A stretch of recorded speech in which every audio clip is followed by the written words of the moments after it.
And we're live. Hey guys, welcome back to Whiskey Charlie, our monthly war game chat show on YouTube. I'm Mo from Mo's Game Table, and joining me tonight are my co-hosts, everybody's favorite Gimp with the Limp, the TheGimpyGamer, Nate Rogers. How's it going, Nate? I'm here. I'm alive. Striving and thriving. There you go. Doing my thing. Like we were talking about beforehand, I'm happy to find out some recent news, so that's good stuff. And for anyone else who's enjoying it, man, Elden Ring kicks ass. Oh, really? Best video game I have played in like ever. That has definitely been occupying a lot of my time.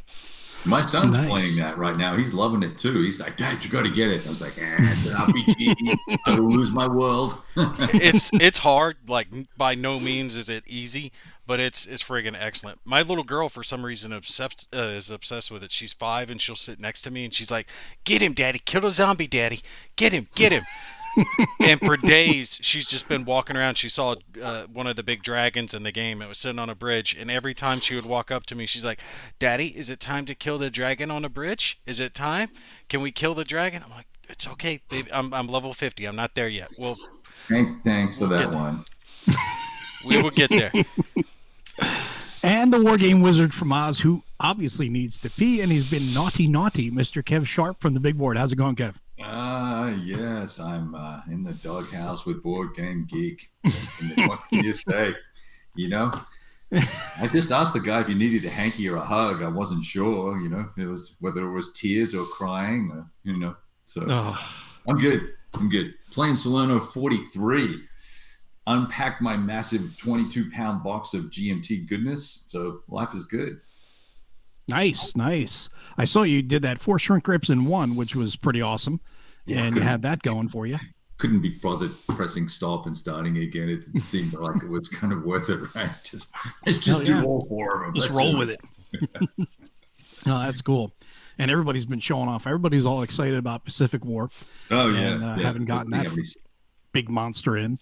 Let's see how many people play it, right? Yeah, let's see how many people punch it.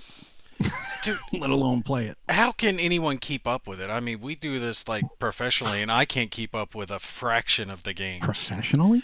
Well, you know what I mean. You're a professional. Professionally. Like, this is amateur hour right here. Everything you're seeing right now is completely amateur. I'm still wrapped up in Sacred Oil. Right, I still got that on the table. I still got Assault Red Horizon on the table. All right, I still got a few videos left to do that. I haven't even done more than open the box on Third World War. Although that was kind of funny when the wife did the guesses on that and she read the name of it. She's like, "Really?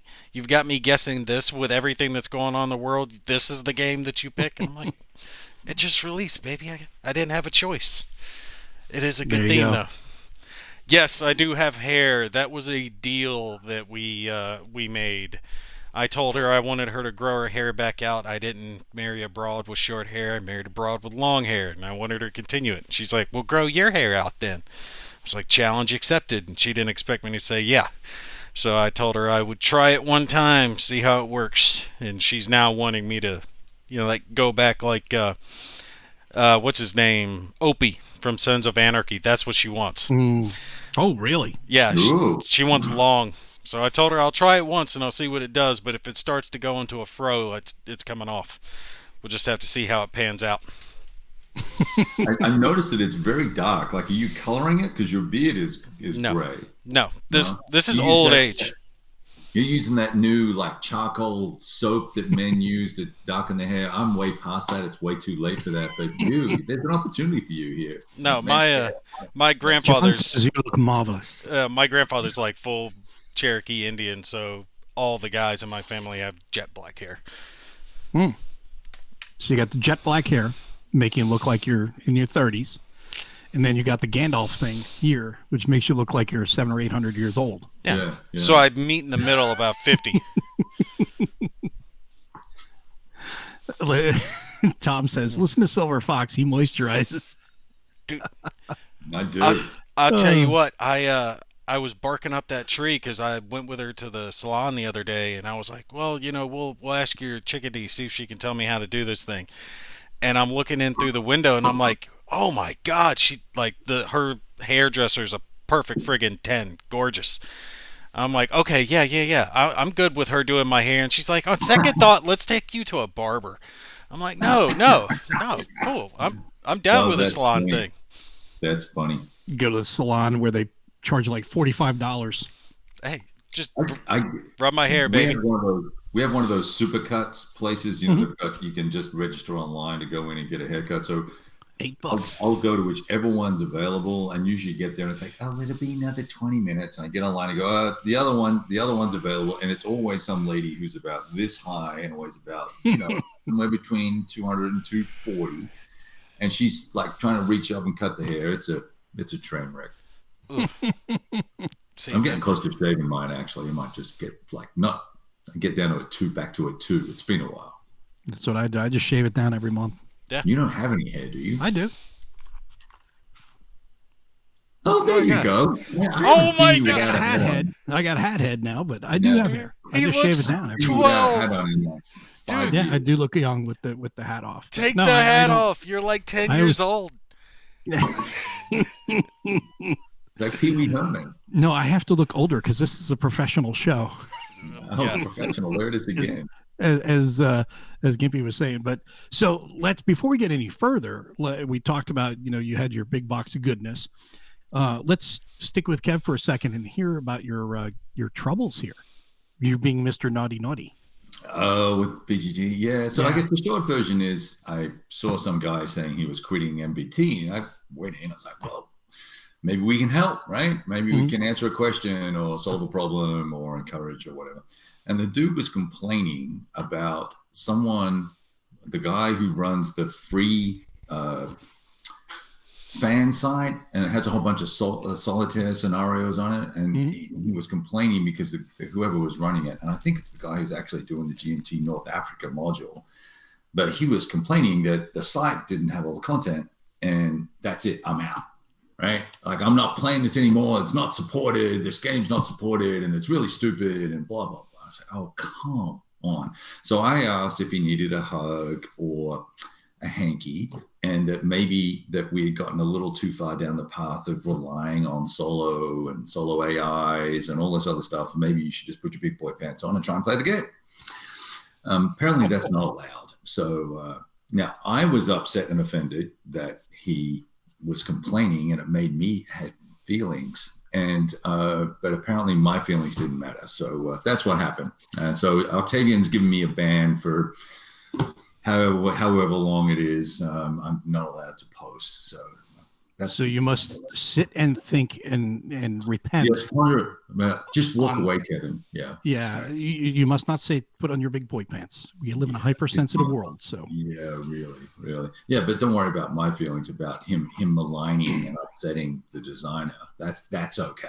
You can be a crybaby about things. So sad and pathetic. No, I'm sick of this crap. I'm sick of it. I know if there was more effort put into, moderating, getting content that people post up there moderated faster than worrying over every little post that's up there that might offend somebody or hurt someone's feelings, we'd be, I don't know, maybe we'd be like it was 5 or 10 years ago before everybody became so hypersensitive about everything. It's ridiculous. You know what it is, right? All right, so guys like us, if someone says something we don't like, we're just like, eat a dick and we go about our business. We don't worry about it. Seriously. Well, that's one of the things I would say. Yeah, seriously. Yeah. But these little pansies, ponder your sins. They will take and they hit that report button, and they're like, he's harassing me, and I don't like it, and I want him gone. So they'll report it, and people who are weak sauce and think that someone's saying something that they don't like is offensive and that they should be shut down. So those are the type of people who are constantly hitting report. So that's why all these sites end up being one-sided, because you have one group of people that have a little bit of thick skin. It doesn't even require thick skin. It just requires not being a pansy.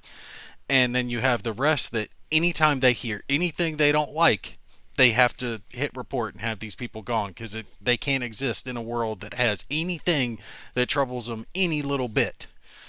Drives me nuts. Yeah. In Texas, we say "cowboy the fuck up" on stuff like that. But look, it's not a big deal. I just thought it was just really pathetic that I knew exactly what I was writing because I rewrote it, right? Because I was a little harsh. And I was like, well, no, let's soften it up a little bit and see what happens.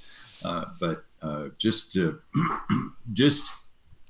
it's so one-sided. I'd be okay if it was even-handedly applied, right? So if I wanted to report that guy, for being unkind, let's see what would happen to him, right? So nothing would happen to him, right? Because he had his feelings hurt first. Well, we know what would happen. See, we handle it a different way. If we have a problem, we address it someone face to face, and if someone says something too out of line, they get clacked in the jaw.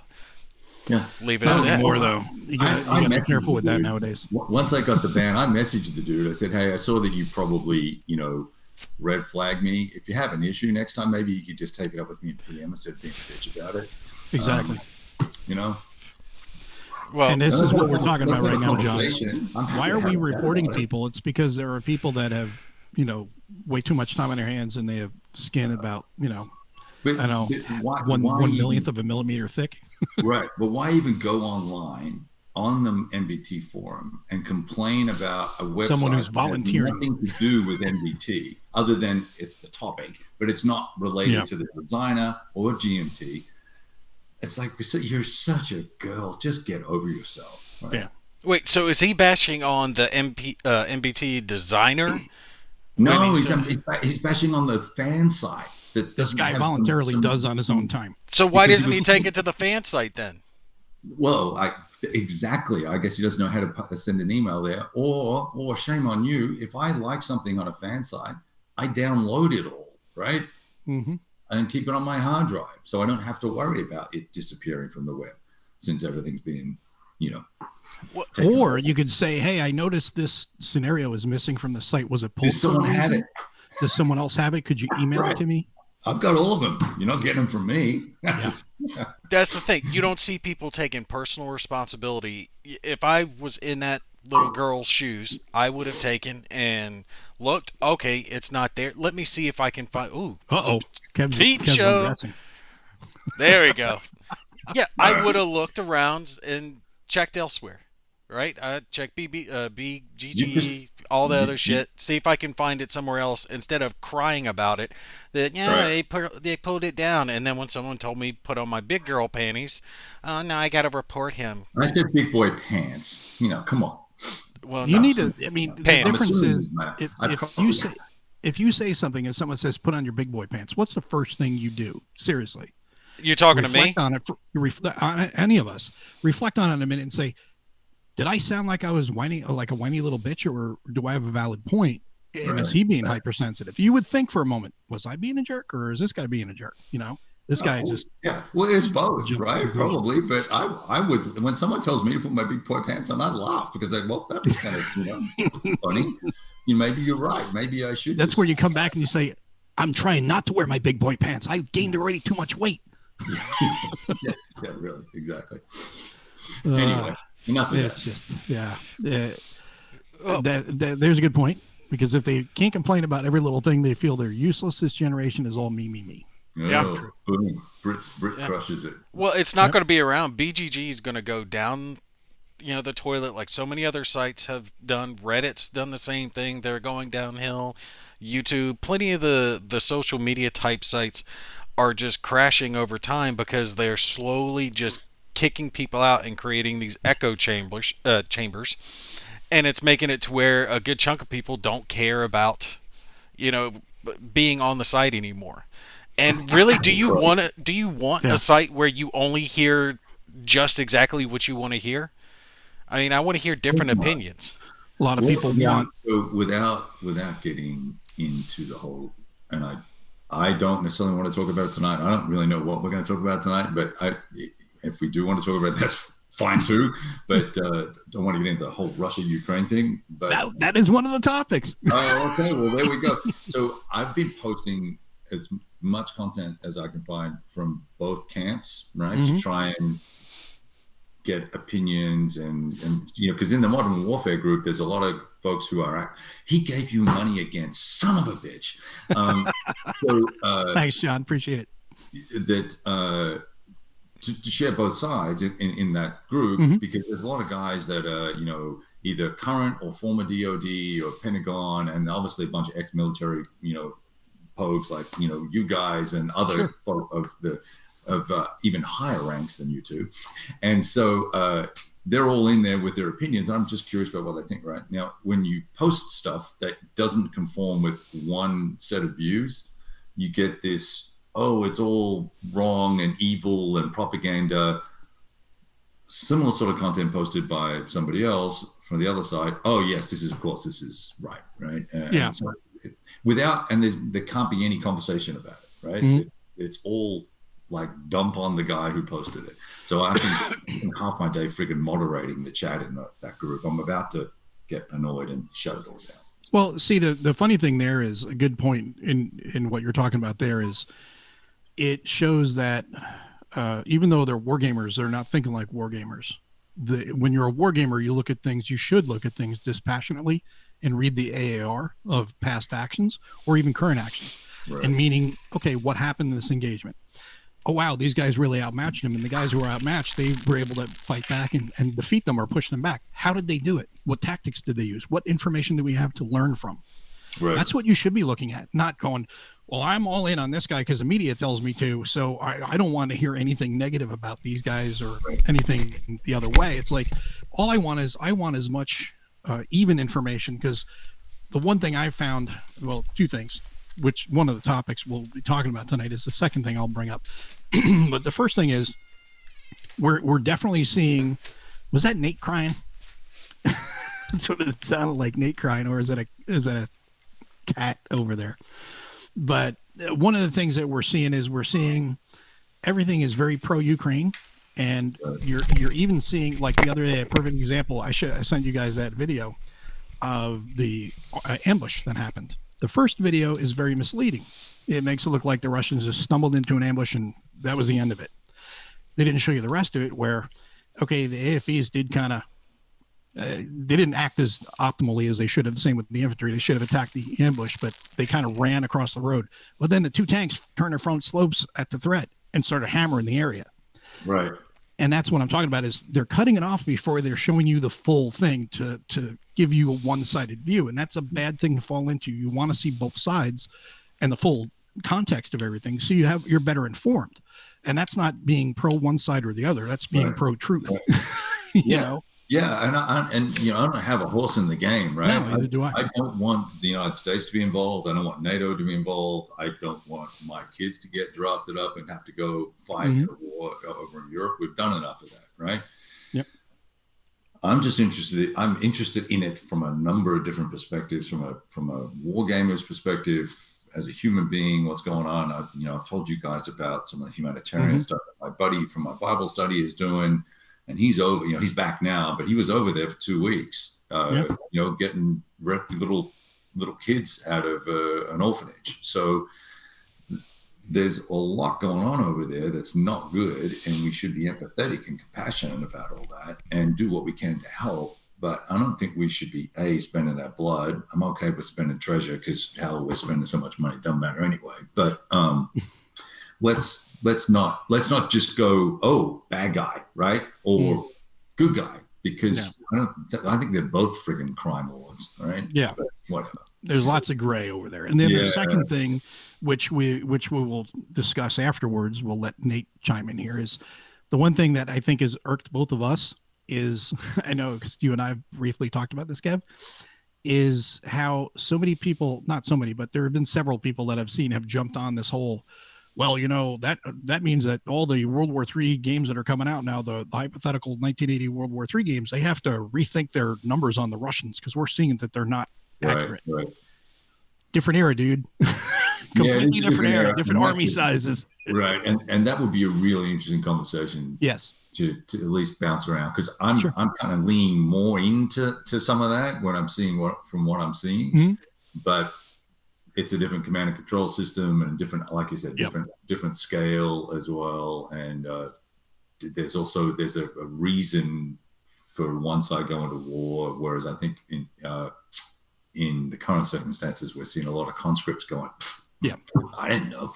I don't even know why I'm here, right? I'm just shooting What the the hell? tent. I was told it was an exercise, and you guys would be waving to us and throwing us candies. Yeah. They're Okay. being lied to. So Anyway, so yeah, that's a whole nother subject. How about you, Nate? What do you got to weigh in on this? As far as all that's concerned, Yeah. I wouldn't want to be a Russian troop. I know there's a huge difference between 2020, or the 2020s, should I say, and 1980. The era that most of these games. What Sacred Oil's 1985. Third World War is what, 1980, roughly, somewhere in there. Mm-hmm. So most of those games are set in the 80s, when they would have predicted a Third World War happening during the Cold War. I don't know as much specifically about that time frame because I was one, when that was going on. up. But from what I understand of it, How do you bring that up? NATO was stronger, but also the USSR was stronger during that period of time. It seems like they've kind of let themselves stagnate. I mean, they haven't exactly had a whole lot of conflicts that I know of to, sharpen their edge. I mean, not to sound crass about it, but the U.S. has been involved in one conflict or another, since ever? Since, Grenada? I mean, we've been fighting 20 years since you were... Yeah. We've been fighting somewhere. Since you were one. Yeah. So... Since before he was one. My point is, we have always had someone who has had some combat experience and could pass that experience down to the next line. All right, so they could kind of keep sharp. My drill instructor in Marine Corps boot camp had a commendation for killing 2 guys with an E-tool. I know because he put that commendation right there on the moat table and was showing that to us. Hey, this is good. This could be you one day. You could kill people with an E-tool, and we're like, oh wow, really? We could? That'd be great. See, now this right here is a great point. What Britt was saying, keep both sides civilians in our prayers. Definitely, everyone is. I don't think anyone is wishing any ill will on the civilians at all. Yeah, but what Russian civilians are at risk? None of them are at risk. There may be Russians as citizens that are in Ukraine. There could be Russian citizens that are visiting family in Ukraine because they're closer than people understand as far as countries go. Their people are closer than people think. And it's just a shame that this whole thing's happening. And hopefully, maybe they'll just come to a peaceful, resolution here pretty soon, rather than this escalation stuff. What's their ultimate goal? They're not really getting anywhere, and I don't really see NATO getting involved because NATO only exists because we allow it to exist. No one else really funds it. I'm sorry, but their agreement is 2% of the GDP everyone's supposed to invest in their military to keep Russia in check, and no one's done that besides the U.S. for decades. If it wasn't for the U.S., NATO wouldn't exist. All right, they would have crumbled a long time ago. The good news is everyone is now ramping up their spending, even if it is a one-time $100 billion from Germany. But like some of those analyst guys on the Modern Warfare page are pretty interesting chaps, and they're saying there's 600 or 700 Leopards, but they're somewhere between 90 and 150 that are operationally ready to turn the engines on and go. I heard it was 10. Well, who knows, right? Somewhere between 10 and 100. Either way, it's de minimis. It's not enough. It's not enough to get you a column shift, right? So, on the combat table. So anyway, $100 billion isn't going to make that big of a difference. $100 billion. I mean, really, if you think about it, what does a F-22 Raptor cost? Something like $22 billion. That goes into a whole different conversation about government waste, contractors charging too much, kickbacks, payoffs, a whole bunch of other things. Which is why all this is going on in the first place. Well, war is a racket, as Smedley Butler said. So, I mean, that's always going to be the case. But the thing is, going back, though, to the original topic, which was World War III war games would need to now adjust their numbers. First thing to keep in mind is you were talking about a completely different Russian army than the Soviet army. The Soviet army was much bigger. It I think 3 or 4 times more armored vehicles, things like that. So it was a much bigger military. there was this whole us versus them, the West versus the East. There was a much different mindset between both countries. And I think at the time, just numbers alone, it would have been a much different conflict. And on top of the fact that they love their artillery, and air power would have been a big thing too, neither of which have we seen being used in what you would expect to see in an operational environment like Ukraine. Not being used in the way it's supposed to be used according to their doctrine, and same with the way they're deploying and using. I know, I guess there's weather involved, right? They've got to stay in the roads and stuff like that. But the air war, so Petraeus was on a webcast I got an invite to 2 days ago, I think it was, and he was saying that if you compared, I guess Gulf One to this, and day one, the Iraqi Air Force was out of action, right? All the runways were created, everything was taken out, and anything got up in the air got shut down. So it's very different the way these guys have approached it, and you're going to wonder if that was just bad management or hubris or something else, because certainly not textbook, right?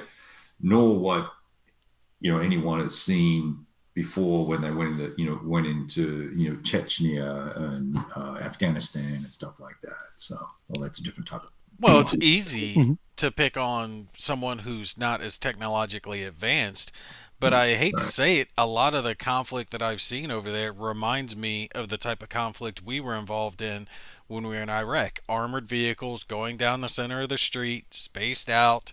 They would get hit from one side or the other, drive over a mine.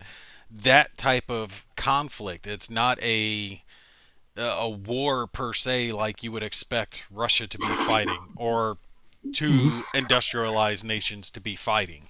The Ukrainians are fighting a guerrilla-style war, which I would understand and expect, but I really would have expected Russia to have raffle-stomped them by now. And the fact that they haven't does make me kind of giddy. I'd be lying if I said it didn't. Thanks, Mess Up Rules. Appreciate that.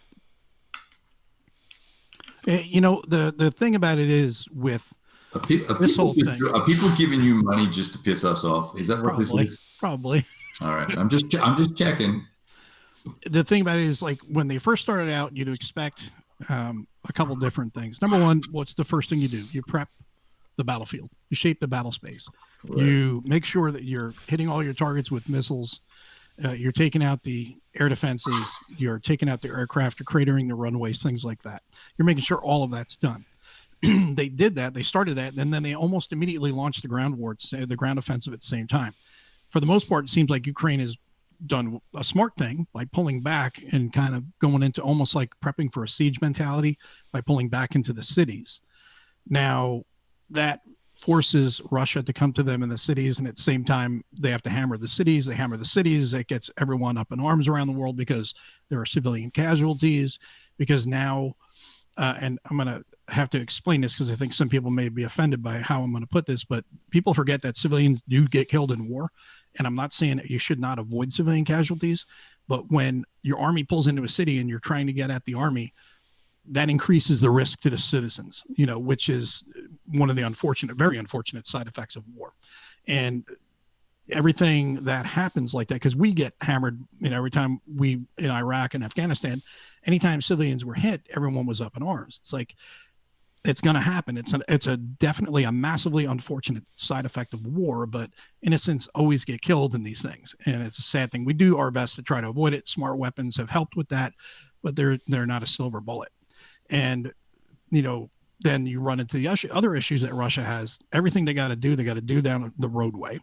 They're doing it without any flank security, no forward security, and they have no overhead security. So they don't have, fixed or rotary wing aircraft overhead, giving them doing surveillance, and at the same time providing air cover. So it's a big giant mess. So when they get hit, it's like, oh, the idiot Russians. And that is partially true, but at the same time, what the hell are they thinking?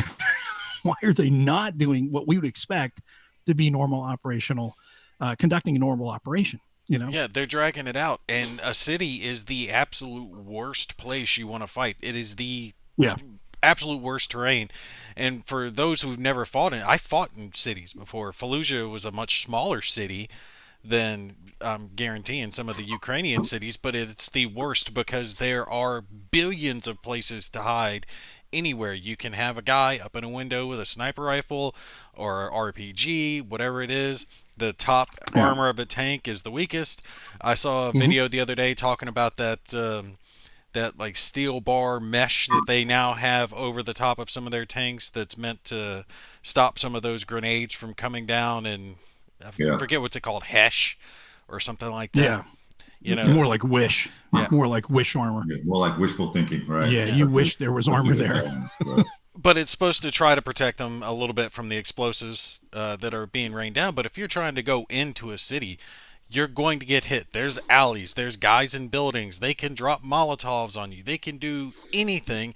And your only option is to just lay down mass fire and level everything. And if your hands are tied and you're not supposed to do that, then you're going to get kind of pushed around. I mean, that's what happened to us in Iraq.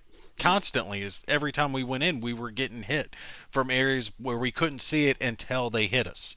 That's why we had a standard operating procedure of what we were going to do when we were hit, not if we were hit, because we knew it was going to come from one of the buildings above us, below us. They'd pop a daisy chain there along the road, because you're right, you're coming in on a road. It's the worst place to come in on. They can see you coming from a mile away, and they're not even fighting in the desert like we were. But it's the worst, absolute worst type of warfare you can fight, and the Russians don't have to fight it, but they're going to get more bad press if they fight, dirty the way they could to win much easier and quicker. But nobody likes them right now anyway, so it's kind of like, what do you have to lose at this point? Yeah. Their only other choice is to keep getting smacked around until they eventually give up, which is going to look worse. Yeah. So Hathcock says, compare U.S. and Iraq and Putin and Russia and Syria. You guys didn't flatten entire building blocks to counter guerrilla. Russia's doing it again now as they did in Syria. And that is, we saw that there was happening today. There was a video that I saw came out today where there was inside buildings, inside the shops, they had their own security cameras, and they were showing a video of the citizens coming off the street and some of them being hit, and the other people trying to pull them in and things like that to get them out of the shelling. And other people, they had an outside security camera where it showed people were there when the impacts were happening, and they were running down the side of the building trying to get to safety.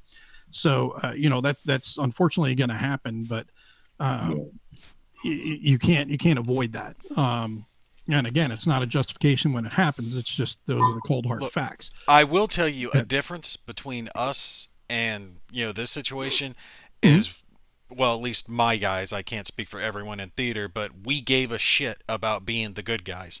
So we would go out of our way to ensure that we did not shoot civilians. We would avoid their religious mosque, even though that's where they stored their weapons, and we knew that's where they stored their weapons, and they knew anyway. But we would go out of our way to protect the civilians, right? We definitely did not try to gun down anyone unless it was absolutely necessary in the city. Part of the problem, though, is there towards the end of it. I mean, all the bad guys were dressed up as civilians, so it's kind of hard to tell the difference. I don't think Russia's having that problem, although I wouldn't be surprised. No, I don't think they're having that problem. It's just the other thing too is what did they call it? What did Putin call it? A special military operation? Right. It's not even a war, right? It's not even a war. So that could also be why they're doing things the way they are. So it's kind of like Vietnam with the policing action, right? Kind of like Korea, Vietnam. It's like, well, we're going to use certain rules of engagement because of that. And then you have the citizens in Russia that are protesting, and the things that the risk they're taking by speaking out against it. So it's just a giant mess. But the point of it is not to talk about the war itself and try to be armchair generals here. But there's so much interesting to talk about. Oh no, there is, but we also still don't have the full picture to be able to speak, I think, with any true sense of what's going on, because we're getting a lot of anything that comes in the media is going to be slanted to shape a narrative. And that's why you got to go out there and get as much information from multiple sources as you can to find out for yourself. Right. But the thing is, going back to war games now, someone had mentioned earlier that this could affect like Mitch with his Next War series. Will that affect how he is going to, we should have gotten Mitch on tonight is what I should have done, because this would have been a great topic for him to discuss. To talk about how could this impact designers going forward with modern stuff, especially dealing with Russia, not the World War III stuff, because totally different era, totally different equipment, the whole 9 yards. So your thoughts, Kev? Yeah, I think that's a biggie, but I think if designers are looking at this, they're going to, maybe if you take the hypothetical that the whatever next war type of situation that's coming up, it's the Russians are all in, or whatever country, China is all in to do whatever they're going to do, or Vietnam, or whoever's invading who, whatever the topic is, right? If that country's all in and the populace is committed, maybe you get a different outcome and you get a better handle on how all the different facets of the military will work. But if you look at what we're seeing today and you go across to next war Poland, I'd be really concerned about giving 6 and 7 rating efficiency ratings and morale ratings to the Russian forces in that game now, based on what I've seen, right? And certainly maybe I wouldn't be looking to make all those tank divisions be whatever they are, 7.65s. Maybe they're 6.5s or 6.4s or whatever. But if you took it, would be really difficult. But a point here with what you're saying, and it is a great point about the efficiency ratings. And I think, if memory serves, 6 is considered elite. 6 would be elite. I think 7's are the highest. I think is it 7. I thought 6 was highest. Could be. I'm not sure off the top of my head. I'll have to look. But I'm pretty sure, like the here's and stuff like that. Spinning off what you're saying there with the efficiency ratings. One thing we're not hearing, at least I've not heard of anything of any special operations being done. No special operations forces. Things that where it falls into that elite status. We're seeing guys that are, at least what's being reported, it's kind of lower echelon troops. From what they're saying, these guys are saying, "Hey, I didn't know I was coming here." If you're at elite, you know what you're doing. I mean, you know you're there for a reason. What your reason is. That's my point. I didn't mean to cut you off, but I was no. It's a good point. What you're saying, right? We're not. So I saw early in that we're trying to land. I don't know if it's rumor or not, but there were 3 aircraft that got shot down. They were supposed to have all their like elite paratroopers and stuff like that were being flown in because they'd sort of secured the airfield, and weren't 1,000 or 800 paratroopers killed, and they're supposed to be some of their elite chaps. I don't know. So, but getting back to the war game side of things, I think it's got to color your perspective. And I know Mitch follows stuff pretty closely. He changed ratings on certain aircraft and issued them in the supplements and or in the C3R magazine. So I'm pretty sure that we might, maybe we could see something different or alternative set of counters at least, so we could try. So does that mean that the what is it, Next War Poland 2nd edition and the 3rd supplement are going to be delayed a little bit longer? Is he maybe, who knows? Crunches the math. I tell you what, so the Korea game, I do know that there's a scenario you can download from his OneDrive. I think it's called The Real War or The Real Deal or something like that, and it gives the North Koreans their actual ratings, right? And so you play that, and it's very different than playing what's a more balanced. What the game as released is more balanced, and it's a tougher fight. The real ratings, it's over in 3 turns, and North Korea can go, what the hell happened, right? So very different. Here's the thing, though. Aren't Kim Jong-il will be like, "We just said start. How is it over?" Aren't most of the troops that are fighting now, like, their lowest echelon, kind of like their National Guard version, right? They're just No, cannon fodder. there's no, there's guards divisions, right? Now that used to have a connotation. It's a different connotation now. Yeah. But it's either second division or second army or something like that. That's supposed to be an elite armored formation. And, Really? so, and they're arguably doing better than some of the other stuff, but still. Have you seen some of the videos of the insides of these BMPs and these tanks and stuff like that? I mean, just like total shit show, run down equipment. And there's that whole thing about all these Chinese tires they bought. Apparently they had all this equipment sitting in the backyard for 4 years or 5 years, and these tires are all broken down, and so they're having breakdowns. Now, is that Ukrainian propaganda? Probably, but they're showing videos of all these vehicles with blown out tires, and it's not some sexy sniper shooting out wheels. Look, I'm just wondering how much of it is. You have to wonder. What? How much is what? Go ahead. I was wondering No, you said, I want to know how much of it is, and you stopped. I was waiting on you. Are they just not putting their best foot forward, and they've got better stuff, hanging back in the rear, and they underestimated their opponent? Or is this really them trying their hardest, and they just really are that much of a scrub? What's the real story behind this? Did we really just overestimate them by this much, or are they just not trying because they didn't think they were going to have to try that hard, and now they're kind of in a shitty position? That's the $100 billion question. Good question, but I don't think we're ever going to see the T-14s in battle there, because they're too valuable, and B, there's not very many of them, and C, why would you when you've got literally tens of thousands of T-72B through whatever they are, and the T-9. I don't know if they've got that many now. I think the Russian armor numbers are much lower than they were back in the day.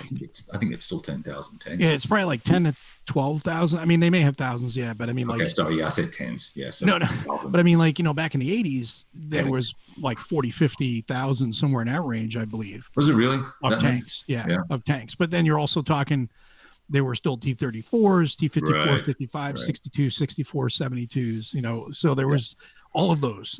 That we're going to be throwing at you in those wave attacks. So they're not doing that here. But it does, that's the question that I think will be looked at for quite a long time once this is all resolved, is what was the failing? Was it leadership from Putin, or was it underneath him, the military leaders? Did they not inform him that his military really is not up to snuff the way he thought it was? I think it's going to be multiple levels that it's going to be failures. Well, I just wonder, how are we going to, represent this in war games, and should we even have that much of a representation in it? Because until that question's answered, then there's really no point in changing stats or changing estimates or things like that, because they might end up just being changed back, later on down the line once we find out the true story. So before war gamers start going, oh no, let me pull this off the press and crunch all these numbers, just kind of leave things be and let it see how it plays out, and then make a final call. And then maybe Ukraine's troops get bumped up a little bit on the notch, Yeah.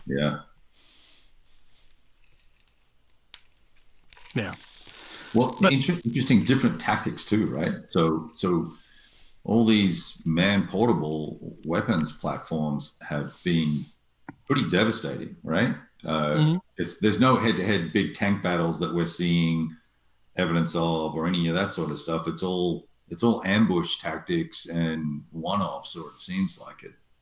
Yeah, no, it's true. And like you were saying with the Javelin, everyone's like, St. Javelin. They're making the big deal about the Javelin, and it is a great weapon.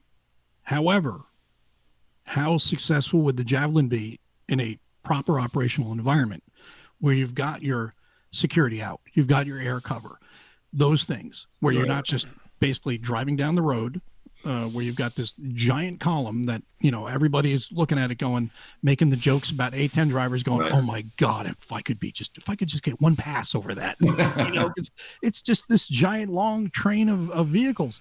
So I think we have to moderate the exuberance over different weapon systems, because one of the biggest things that's proved to be extremely useful is drones.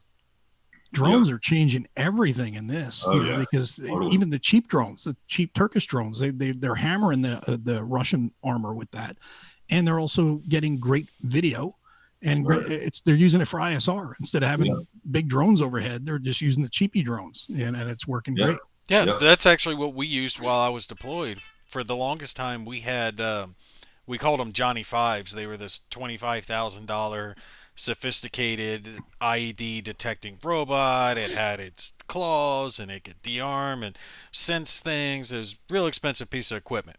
We ended up replacing it with $400 T-Maxes that we strapped C4 to and just drive those up, hit the button, blow it up what we needed to, instead of putting Johnny 5 at risk, because every time one of those things found an IED the hard way, Uncle Sam lost 25 grand. Send in the T-Max. And someone got a demerit, right? Yeah.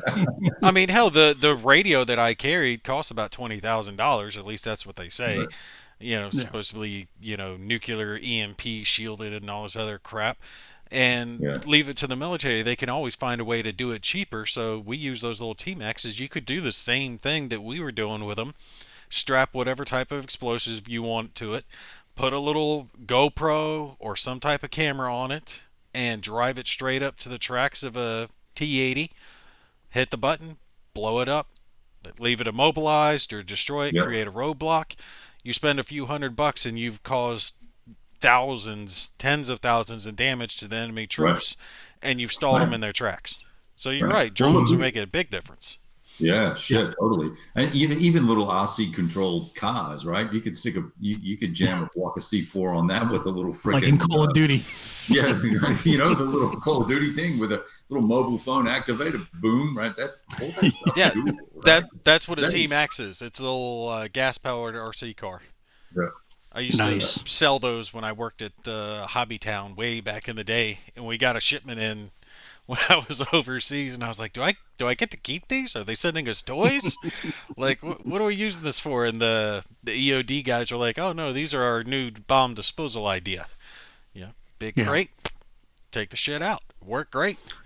And so that's part of the adapt and overcome mentality, right? That I think armies like the U.S. Army have, and the Russians haven't really been in a conflict like Gimpy said.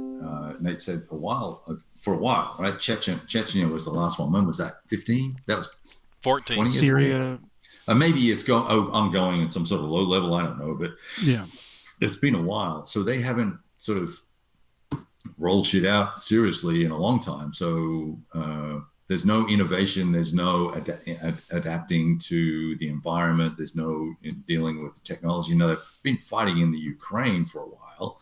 And I heard that, you know, you saw and heard that both sides were using drones and using drone killing technology with, you know, radio frequency busting and all that sort of stuff. And now all of a sudden they're not doing any of that, right? Masked fires for artillery, and we're starting to see more of that, but they were doing a lot of that. Now nothing. And the other thing that has not come into play, at least to this point, because I think that would be something that Ukraine would be very happy to promote, that is happening. We're not seeing the vaunted cyber war technology being used, cyber warfare aspect of things. So, I mean, that's one thing that puzzles me. If, you know, there's all this stuff that we have said, the U.S. has said that we're worried about with Russia because they've got such alleged great criminal activity over there with the different groups they have. Well, how come? And there was always the talk about this, you know, I know some of the designers call it like hyper war, cyber war, things like that. How come we've not seen more of that? And why would you not use that if you had that capability and you could shut down cities and shut down their communication to the outside world? Do it. If you're going to go to war, you want to get every advantage. So it's weird that we're not seeing that either. So that's another question. Yep. Ukraine took over Russian Netflix. Did not hear about that. I could just see you invade me. No I did not hear Netflix that for either. you. Cut it off. You're not watching The Witcher. Yeah, and I guess this is not necessarily war game related, but it was fascinating to me how rapidly the Western corporate culture jumped on the anti-Russian bandwagon, shutting shit down so quickly. Like we haven't seen that for anything. We didn't see it with Venezuela. We didn't see it. We didn't see it. Well, we've never seen it with the cartels. With in Mexico, why don't we sanction Mexico to death until they fix their problems down there? Yeah. Or why don't we do something with the Sudan for the Darfur or the African nations? Yeah. Maybe that does not very. No, that's a great question. Right, yeah, right? we've seen this. The whole world is basically turned on Russia so quickly that we've not seen with any other nation. Yeah, it's just really odd to me. And I look, we need to make the Russians aware, and I think the Russian populace is more aware than what everyone gives them credit for. But coming back to the cyber warfare thing, I think that's fascinating to me that nothing has happened. Nothing's happened here. Nothing's happened there that we know of, and it's all. And those special forces activity and usually, someone leaks something about this sort of stuff where we go, oh, we just took out so-and-so. Why haven't they killed this Zelensky guy? Right. Or their generals or whatever. The other interesting tidbit is, we've had, unfortunately, in the past couple of days, there have been 2 journalists killed over there. Yeah. A couple of them injured. Who they report for? Well, one guy used to be for the New York Times. The other guy was with Fox News. Don't get partisan. I was going to say, it's no real big loss for either. I mean, no, it doesn't matter who they're reporting thing is that, it's just that there's journalists in there and they're getting shot. And both times they were by Ukrainian checkpoints. There was also a BBC report team that had video last week. I think you've all seen that. That was insane. They literally came under fire. And they had it all on video, and they were escaping because the Ukrainian checkpoint was shooting at them. With the press bulletproof right? The body armor on. Yeah, and they're like trying to cross the bridge. They're jumping up with their hands up, and they're still getting shot at. Yeah. So it's like, okay, is it are the Ukrainians? What's going on over there? Are they trigger happy? Are they not sure? Something's off because every time we had press with us, the press rode the US, with us. Different. The press, I mean, they were right. They were in the fucking Humvees. They were there with us, or MRAPs later on. Like, we protected those mofos. They were embeds. These guys are not embedded. We were told we had to mind our P's and Q's, and we couldn't do some stupid shit while they were around. But they had access to some shit we didn't, like hooch. So we traded. We took care of them. So if the Ukrainians are shooting them, then there's something else going on. I'll say this. I think the biggest factor, and I think this is something that no war game can really encompass and understand, is that human factor. That do your troops want to be there? Do your troops are they motivated? That, I mean, morale is a big encompassing word, but it makes the difference at the end of the day. If you're invading somewhere and your troops don't want to be there, they are not going to perform anywhere near worth a damn. It doesn't matter how much electronic warfare you have. It doesn't matter how much armor you have, how much ammo you have. If your troops are unmotivated, they don't care about the conflict. They might look after their buddy, but if they don't hate the people that they're there fighting, then they're not going to do well. I mean, and it's not even whether they hate him; it's just that they want to get out of the situation alive, or they have a belief in the fight or whatever. But the will to fight I've talked about that numerous times. The hardest thing to model in a war game is the human factor. Yeah, but Mo, because you were in boot camp, that the Marines do this, I think, much more well than the other branches do, and there is a indoctrination that happens. A certain mindset that's put into you makes you feel like you're 10 Marine feet Corps tall. is a cult. Yeah, bulletproof. It is. Killing machine, that whole type thing. But you need to have that mindset, and in a way, you do need to hate the thing that you're fighting, because otherwise, it starts to tear you up, right? Well, you can't empathize with them. Well, they're no longer people.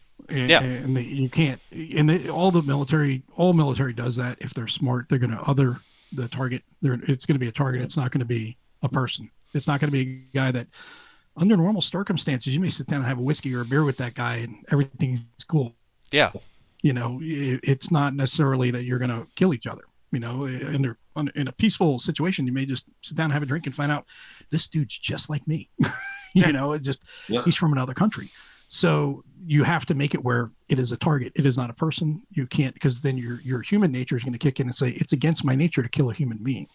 Yeah, so. Exactly. And that's why, they call them Krauts, they call them Charlie, call them Hajis, whatever it was. You don't call them people. You have to change that mindset in the troop that's fighting. And in the stuff that I've seen, it just does not look like the Russian troops have that will to fight. They're there because they're ordered to be there.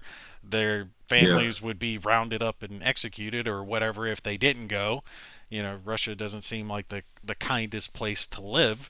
But just because you're sent there and you have no other choice, it's not going to make you a badass in combat. You're not going to do a really, really good job. I think that morale factor is hard to... You can't put that in a number. Right? Every game tries to put that in a number.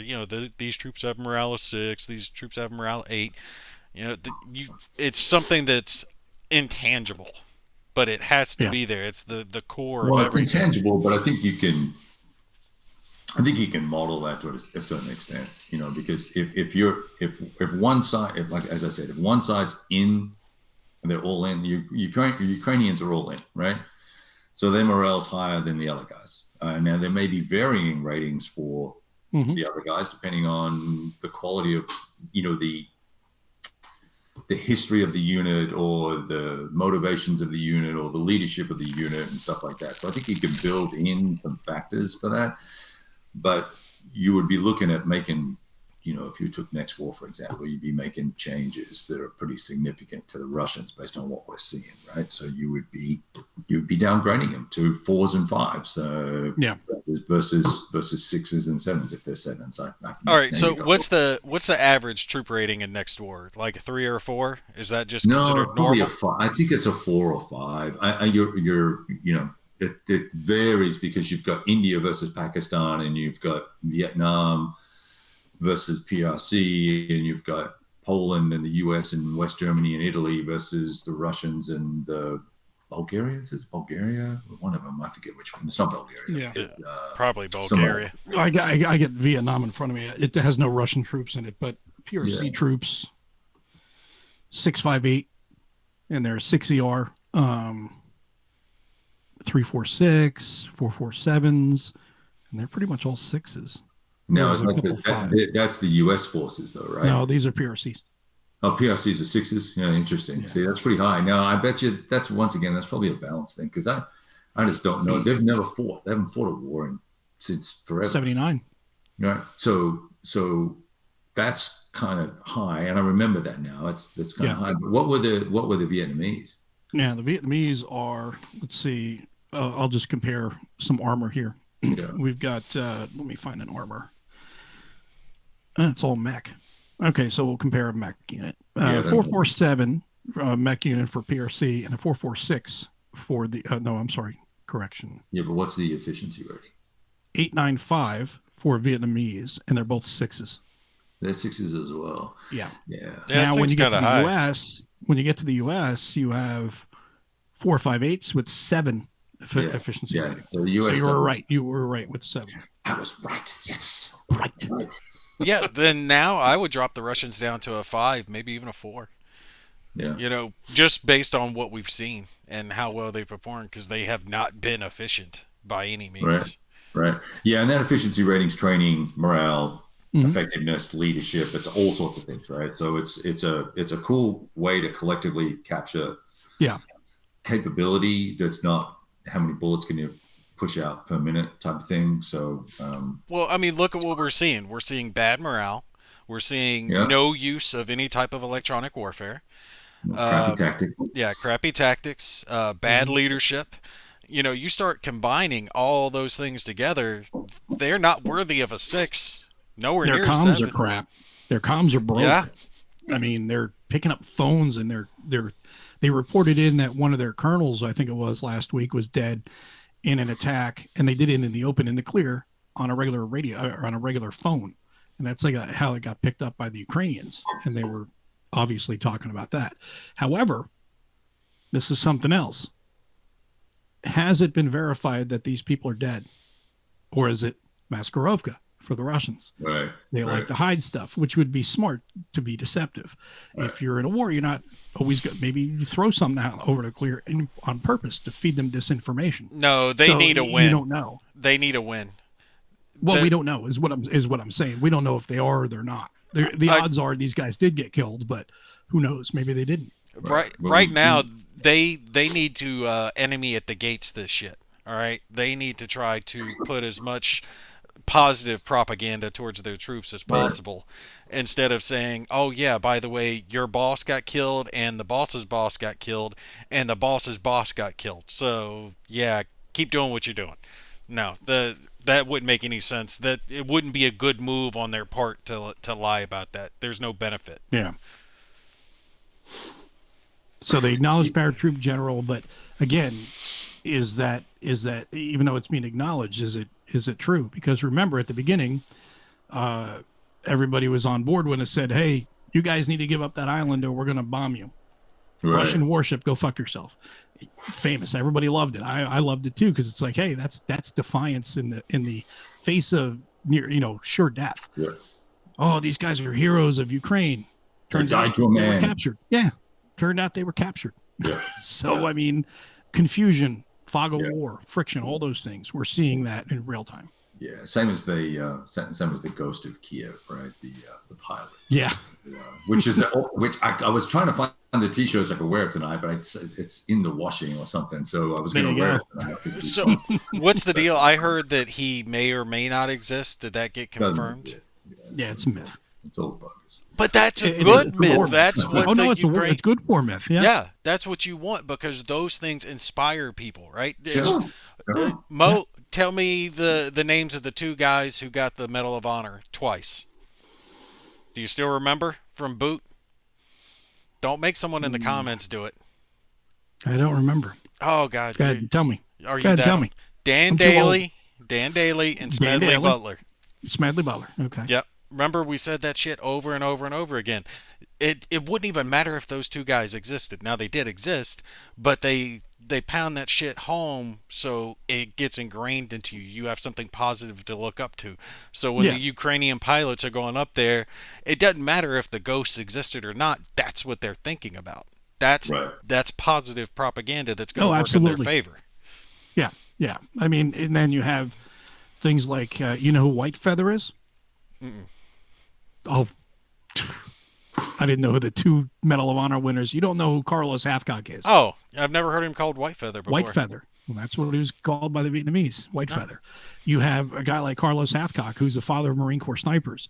He basically they had all these things out for him, wanting to, bounties and all that stuff to kill him. And he was just a machine. With the things he did in Vietnam, the technologies he helped create, the training that he helped create, the whole sniper corps that he helped create was just amazing. And there was, of course, with the Vietnamese, some of that it becomes legend or nightmare to them. And then it turns out that, this guy is actually real, and it's a problem for them. Whereas Ghost of Kiev is, at least to this point, seems to be a myth. And what happens if there was a guy out there that's been kind of kept on the down low now because the air war is not a big thing? Maybe that's why the air war is not a big thing. So we don't know. I'm pretty much sure it's a myth, but at the same time, you never know. Cool, right? I like Heathwell War Games. Comment on it. Check it out. Ghost of Kiev is real. Last seen landing in Moscow, banging Putin's concubines twice, and then flying back to shoot down another enemy. Well played, sir. Well played. Well played. That's great. That's what I'm talking about, though. That mentality, that's something you can't really compute into a war game. You can't just put a number on it. We're talking about Oh, the sure. sixes, the sevens, the fives. You can get an estimate, but when it comes down to it, that human factor makes such a huge difference, and it can swing the tide of a battle, right? America won its independence based off of that type of mentality. Civilians fighting for their independence. Ukraine might push off Russia, the big bad schoolyard bully, because they're unwilling to give up, right? They've got the right propaganda going for them. Well, the other thing too is the insurgent always has the upper hand for the simple fact that they're fighting for their homeland. Right. They're willing to die to protect their homeland, whereas the invader is not necessarily willing to die to invade their homeland. No. So the insurgent doesn't always have the advantage. Now, the Iraqi insurgent didn't have the advantage in the fact that the civilian population, for the most part, didn't support them. Now, some was did. Different because that was different because they weren't fighting for their independence. Yeah. So that's different. It's more political / religious, mostly political. And these guys were not necessarily Iraqis. There were a lot of foreigners Syrians. and things like that. It's where the ideological, political came, or not political, but religious came into it. If you're not fighting for your homeland, you're not going to, anyone who's fighting for their homeland, like us against the British, the Vietnamese against the French, and then against the Americans. When you're fighting for your homeland, you have a massive advantage on your side. And that's why I think the advantage always goes to the insurgent side. Sure. Yeah, you're willing to stand your ground to the end because it is your ground, right? Yeah, exactly. You want that ground more than the enemy wants that ground. Exactly. Craig Roberts posted a good point about Twilight Struggle. I mentioned this earlier today on the Modern Warfare forum, that with all the geopolitical stuff, it would be a great CDG style game, pop a cube, plays a cube, take a cube type of thing. With all the cards for the events that goes to Kiev, and all these morale boosters and detractors and the political machinations and sanctions and things like that. I think you could really make a pretty decent coin game or a Twilight Struggle out of it. Yeah, no, that's true. It would be like a 3-faction coin game. Right? You'd have the Ukrainian faction, the Russian faction, and then like the NATO not really being involved, but all their political machinations and sanctions and all that stuff going on with it that would affect it. How long do you think it'll be before GMT pops out a coin based on this? Think next year would be a little too early? It would be, because I think a lot of people, the crowd that will play those games, the crowd that plays those games, they're not, even wargamers would have, some wargamers would take umbrage with it. Me personally, I won't, because it's a study of a subject. It's a study of a war. If there was someone that was going to come out with one now, I would say, dude, where'd you get your numbers? And too soon, right? I'd be like, it's too soon because we don't know the numbers. But if the war was to end in a week or something like that, or tomorrow, and then we were able to really dig in and find the numbers, and then 6 months, a year from now, someone came out with like a valid or updated other game like Millennium Wars and updated the numbers to reflect what happened, right. I would have no problems playing it, because, okay, let's see what happened and where they went wrong and what could have been changed, what could have been done differently, because I don't look at it with the emotional attachment to it. I don't do that with any war game.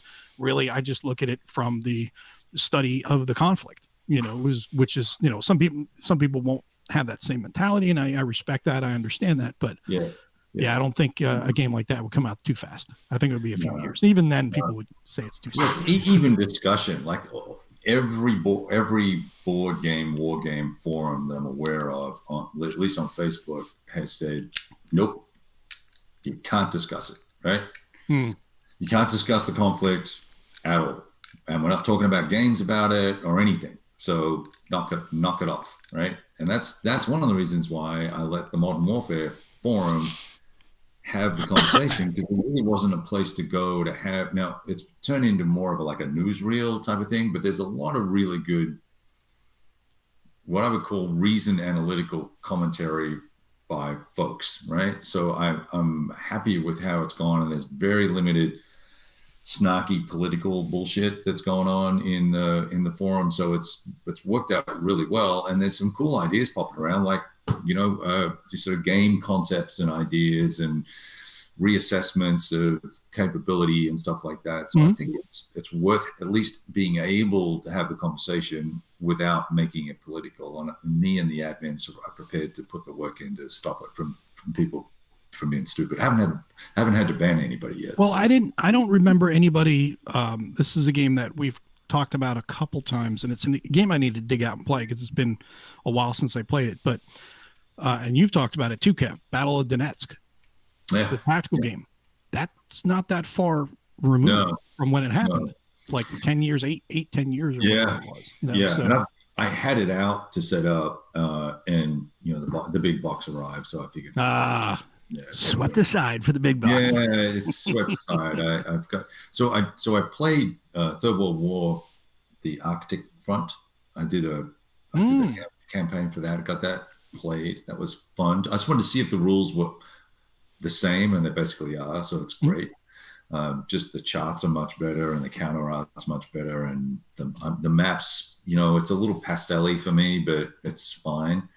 And then I'm on turn 4 of Salerno 43, so which is really, really, really friggin' good. Like really. Yeah, I was a little shocked with the box when I got it. I was like, hang on a second, it's not even a full small little map. And one counter sheet, and I'm pretty sure. No, I may be wrong, but I want to say it was every bit of $65 or $70 ish, maybe.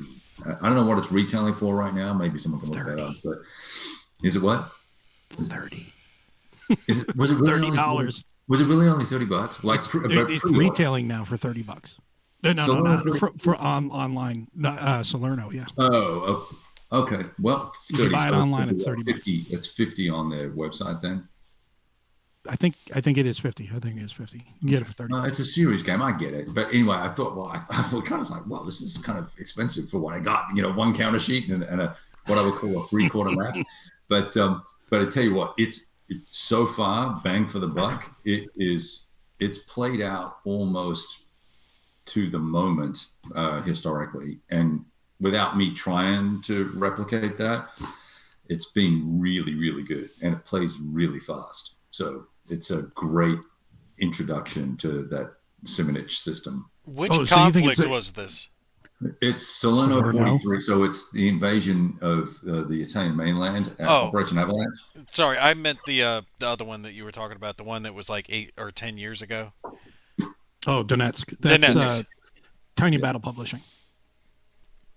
That's tactical game. Where's Donetsk or Donetsk or whatever? Donetsk, Ukraine. It's in Ukraine. Did not know. Yeah.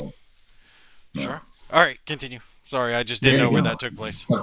That was it. Yeah. So you think Salerno would be the optimal beginner game for Mark's 4X system? I mean, if you want to get into that system at the price point and the gameplay, it's not a lot of counters, and it's really straightforward. And how fast does it play? 2-3 hours, 4 hours? Oh, I bet if I just sat down and played instead of taking notes and pictures and stuff, it's literally 10 minutes aside a turn, because you're only doing tops 2 attacks, and you can't, as the invasion happens, there's very limited movement, so you don't have a lot of choices in terms of what you're going to do. It's really obvious what you're going to do. And I think once the game progresses, then it's going to get into the mountains and up into these upper reaches of these valleys and stuff. So it's going to be very slow movement. So it'll be a few hexes. You're either going to attack or not attack, and then you're going to move straight on to the opposing player's turn. It's playing really cool. I'm getting a turn done in about 20 minutes. Wow. Yeah. That's pretty fast. And how many turns? Huh? How many turns?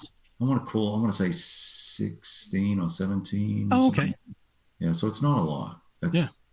So like 3 hours. 42, but it's like 30 turns or something. Yeah, it's like ballpark at around 3-ish hours. Yeah, I would say so. And I bet you would get, and because you've got that VP track where you've got to stay on the pace with the VPs. So once you start falling behind, it's going to be I think in this game, it's going to be hard to catch up. So the Allies are really under a lot of pressure to be super aggressive. So you're going to know whether you're going to make it or not you're not going to play. It's not a game you're going to play out to the end because you'll auto lose if you don't keep up the pace, or you'll auto win by being ahead of the pace. I think that's how the game will play out. But I haven't. That's me just guessing on turn 4, right? So yeah. Well, I did get my package in, and it was simple. It was 2 games. It was Vietnam 1965 to 75, and Barbarossa, AGC. So I figured I got to get that now because that'll never be reprinted more than likely. Yeah, and we have to wait and see if North and South will be reprinted. So exactly. within the next 5 years. Yeah. What did you think of the Vietnam game? I haven't played it. I literally just got it the other day, but you haven't I opened it up real quick, take a look to make sure I had all the stuff. It looks really great. I mean, I expected it to be good, and Mitch was the developer on it, so I knew it was going to be, solid when it comes to the actual ironing out everything. So I have really high hopes on that one. I read something about it. Campaign or 0. What I was reading said it didn't solo well, so I avoided it for that reason. It doesn't. Yeah. It's every VC counter is face down. Yeah. Yeah, that's what I was hearing. Actually, I think you might have told me that, Kev, that all the VC counters were considered hidden. And with that type of mechanic, I was like, "There's really no reason for me to invest in it." I think you could still play it, right, if you wanted to. But I'm not flipping over counters to find out what I'm going to do this turn. I would probably just play with it all face up. And, just all face down. Well, I'm just not going to do that. I'm not going to. No, I want to. What are these 4 guys, right? Well, no, yeah, I would play face up too because when you're playing solitaire, you're not necessarily playing for optimal strategy to outsmart the other guy. You're playing for the narrative, and you'll do your best on either side, but you're going to make mistakes. Yeah. But I think just to be able to get the game in to play it, it would be worth playing it face up. Although you can also mix it up too. You can have like counters in there and say, "This is an infantry unit," and then you have a cup and you randomly draw them. Stuff like that. Yeah, you could do stuff like that too. I think you could. There's a lot of ways you could make it solo friendly. Yeah. I just I played a scenario a long time ago with a buddy, and it was great fun. But I think this will be awesome too. But it's a very, very, the campaign game is, well, even the smaller scenarios, they take a lot of time to play because every unit on the board gets to do something every turn, sometimes multiple times. Well, it sounds like you would miss like a big portion of the game, and the fact that a big component for the VC side would be the hidden units, so the opponent doesn't know whether that's a fake unit or what type of unit it is, and they can kind of secretly plan what they're doing with their troops. But if you're playing with it all face up, you lose that entire feel. Yeah. You know what I mean? So for me, I'll probably end up skipping that one. Yeah, VUCA is doing Red Strike, which is based on the Gulf Strike system. Right. Yeah, but they're having feelings issues, so they're putting all that on hold for the moment. Well, I they did say that they're going to delay because right now with everything going on, they want to delay. But I remember that they were talking about having a delay till the end of the year anyway. So I don't think much is going to change, other than maybe they want to take a couple weeks pause, because I know I saw some people online that were saying that they mentally weren't into doing a war game right now because of what's going on, and that's fine if that's your feelings. I respect that.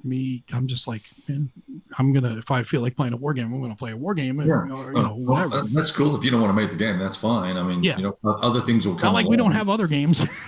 Yeah, I got plenty of games, but if it's going to be delayed to the end of the year anyway, then why come out and do the whole sympathy?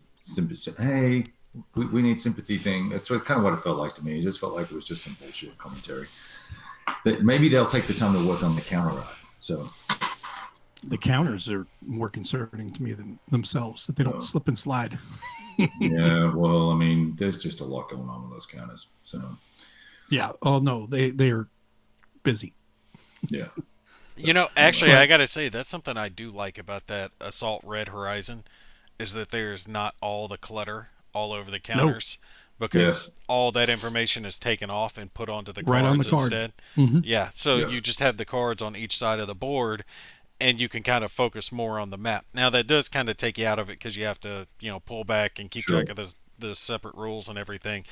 But the counters do look nice and smooth on the table. You're Yeah. not cluttered Yeah. up with all the tiny little numbers and having to lean down and peek to see what the stats are. So yeah, I definitely You appreciate enjoying that. it? Oh yeah, You I love it. enjoying I love it.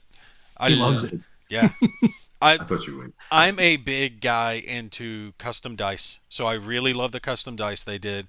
The different colors for the different strings, the different symbols on it. It's real easy to understand. It's either a blank, suppression, hit, or a critical hit. Real Yeah. easy to understand. A compared dice roll, and the defense's dice cancel out the attacker's dice. Real easy from that aspect. All the special rules are right there on the cards for the different types of units. You can look quickly, and everything's color coded because of the dice, right? But the biggest thing that I like is those formation cards, because it gives so much replayability to the game. Because the scenario, the order of my southern's coming through. The order of battle, Order of battle. yeah, might tell you that you're going to have, 2 tank formations on the German side and an artillery and an infantry formation on the Russian side, but there's multiple cards for each one because there's 3 different formations, the infantry, artillery, and tanks, and they're all different. So you can randomly select those cards, and you never know what you're going to have. You could have Panzer IVs, you could have Panzer IIIs, you could end up having some type of artillery support group, which is Right. actually your infantry. Yeah, that gives you extra anti-tank guns. It gives so much replayability to it. Plus, you can actually take the scenarios afterwards and reverse it with who you're drawing for and play, the Russians on the red side and the Germans on the blue side, Yeah. vice versa, and it gives the game so much replayability and so much variety. Plus, Yeah. the command points. I'm sorry, I know I'm getting way into it, but I love the command point structure with this too, because the formation cards each come with a command point allowance, and it's not as much as there are troops on the card. So, say there's 4 troops, you'll get 3 command points. And for however many cards you have, they're all going to be like that. So each turn, you're going to have to make that choice on what units you're going to activate. And that comes into play with reaction fire as well. So if you think you might have to reaction fire with a unit, you're going to have to give them a command point. But if you're only planning on doing reaction fire with them, and you give them that command point and they don't get that chance, then you've effectively wasted a command point, and now you can't activate a different unit. Plays very well solitaire with all of that type of stuff going on. And I've actually talked to Wolfgang and been giving him a little advice as far as solitaire, because he was wanting to look into that, expanding that component of the game for later on versions of it. But yeah, I don't really think like there's it. a need. So hang on. I'm going to just go say goodbye to a kid who's leaving for a week. So Okay. you guys talk amongst yourselves, but I'll be back. Okay. Sure. Tell him we said bye. And this is Red Horizon Assault. Red Horizon 41 is the game. Yeah, was a I've game got that a bunch I of was sent. videos. It was a game that I was sent, and I just could not get to it. I just did not, because I had other things that were kind of taking precedence over that, and I felt terrible that I was not able to get to the game. So I sent it to Nate, because I figured he's going to love it, and because we do share a lot of game interests and stuff, and I knew he was going to love this. I knew he'd have more flexibility in getting more videos out. So he's done a great job with it, and you really enjoyed it. And I do think it is a great game. Myself, I enjoyed it. I had a lot of fun with it. And one of the things that I really liked about it, especially at the tactical level, one of the things that I really like at tactical level, oppose rolls. Yeah. Because even though I'm attacking you, you're still getting to roll defensively. Yeah. And you're attacking me, I roll defensively. So you always have a chance, even defensively. You don't just sit back and take it. It's not like, okay, I gotta maximize my chance to shoot you, and once I do this and I get this plus and that plus and I get a column shift, okay, I'm just gonna roll, because anything above 4 is gonna get me a kill on a D10 or 2D6 or something like that. It's like, well, okay, you're gonna kill me at that point, or you're gonna at least flip me over or whatever, get a step loss out of it. No, here you have multiple steps, which is another thing I'm a fan of, and you have the back and forth, which is what tactical should be. I'm shooting at you, but you might be able to duck or get into a hull down or whatever in time, and that's how I justify the opposed roll if I miss. Well, I shot at you, but you were able to your tank jinked and zigged instead of zagged. And I was figuring on the zag and you zigged and I didn't hit you because you beat the roll, which I think is kind of neat. Plus, you have those critical hits too, which also can do things. And then you have damage that the vehicle can take when it goes over rough terrain, things like that. All those little neat little things. So you have to take into consideration your movement across certain terrain types. Yeah, and all the units have different little special conditions for them, like the old Russian T-35s that had multiple turrets all over them, really big monstrous tanks. They are considered error prone in that game, so you have to roll a d6, and on a 1 or 2 they're going to have less movement points to move that turn, right? And you're right, you definitely have to consider it on your turn where you're moving your troops, because certain areas are going to give them bonuses defensively. Like I do like the fact that plains, just normal terrain, actually give infantry and artillery a defensive bonus while not conveying that to vehicles, because infantry can lay down, they can hide in the grass, they can get down. A tank can't do that, it's just out there in the open, right? But infantry can get down and get at least a little bit of cover in a ditch or something to that effect, so they do get that little bit of a bonus. If I remember, don't the Stugs have a similar advantage versus the higher profile tanks, if I remember correctly? I think so, because Stug is very low profile vehicle, so I think they get some sort of benefit because of that, because they're a lower profile. I wouldn't be surprised. Infantry, but not the same. I wouldn't be surprised, because I don't have Stugs in the scenario I'm playing, but the T-35s are considered tall, so enemies get a free reroll when they're going against them, because they much easier target to hit. But the opposed roll is easy. You just check the chart, see what dice the attacker gets, what dice the defender gets, roll them, and compare them. And they cancel each other out. And the higher scores can cancel out the lower scores, but not vice versa. So a critical can cancel out a normal hit, but a normal hit can't cancel out a critical, right? Yeah. So if you've played any type of miniatures-based skirmish game, something like possible crit, Legion, you'll adapt to it very, very, very quickly. The game's great. I definitely recommend it, and I'm gonna have a miniatures game. Yes, I'm gonna have my games now sent to Mo, and then have Mo send them to me, because this is how I like to have a game arrive: already poked, already put into counter trays, little plano boxes with them all, the admin counters spread out and divided. That's the way to get a game. Now you see my storage solutions. Now you see how I store my games. Yeah, because at first I'm sitting there looking, I'm like, okay, I've got all the unit counters, but where the hell are the admin counters? And I couldn't find them until I flipped up those little flaps. And I think I stumbled across them on accident, because I was poking around in the box. I'm like, I know I'm missing something, and I ended up poking down the side. I was waiting for you to text me and say, dude, where the hell are the admin counters? They flip up the little lids on the insert. That's funny. I was getting irritated, and I was poking around, and I was like, there's something under there, and I found the plano box, and I was like, damn right, okay, I got this. Perfect. Now, the one aspect that I am not using in my little playthrough of it, and it's just because I didn't want to have everything in there, because I was afraid I would make too many little mistakes if I tried to have all the possible optional rules, was the training level of the troops. So like green, regular, elite. Yeah, elite, all that, yeah. Yeah, but you can have that as well. So your green troops can have a penalty, or your elite troops will have a bonus to defense or attack, something to that effect. But it's not required. You can leave that part out if you want to. But it solos very, very well, especially if you use the command points. Yeah, I think it's great solo. It's great fun. And Kev was away, but I know you've played it as well. And here's one of the things that I thought was a good point, and we talked about it, was there we go.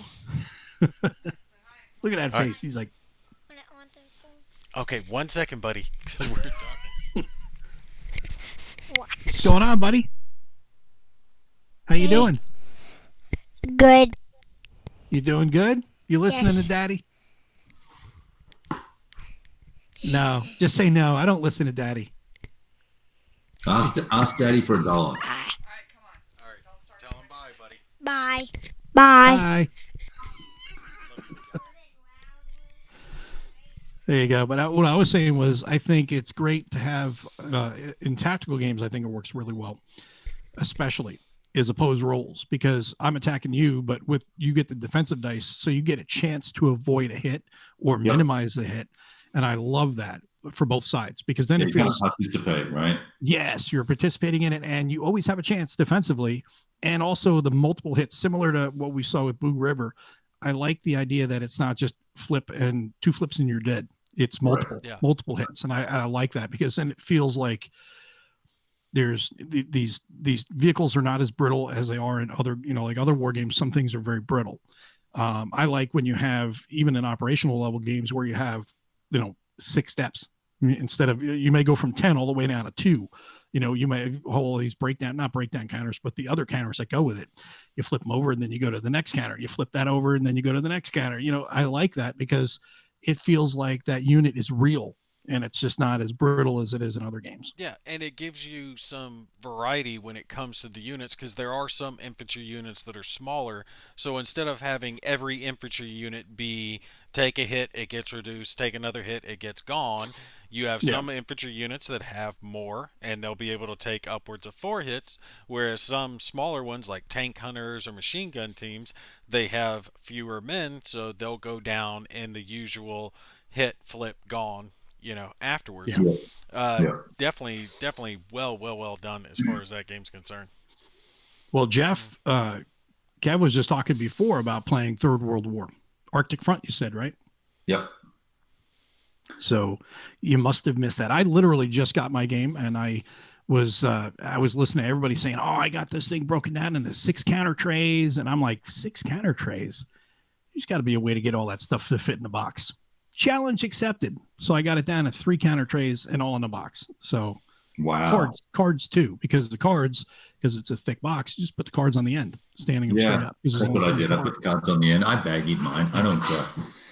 I usually only punch when I'm playing, and then I leave it until I'm punching the rest. But with those kind of sheets, that it's all coming out. Right? Oh yeah. You can't punch 1 or 2.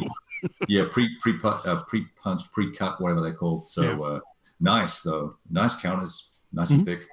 So what all areas are in Third World War? Because they've got like the European front. Areas, yes, it's a whole thing from top to bottom, side to left. Yeah, European, Persian, Arctic, and battle for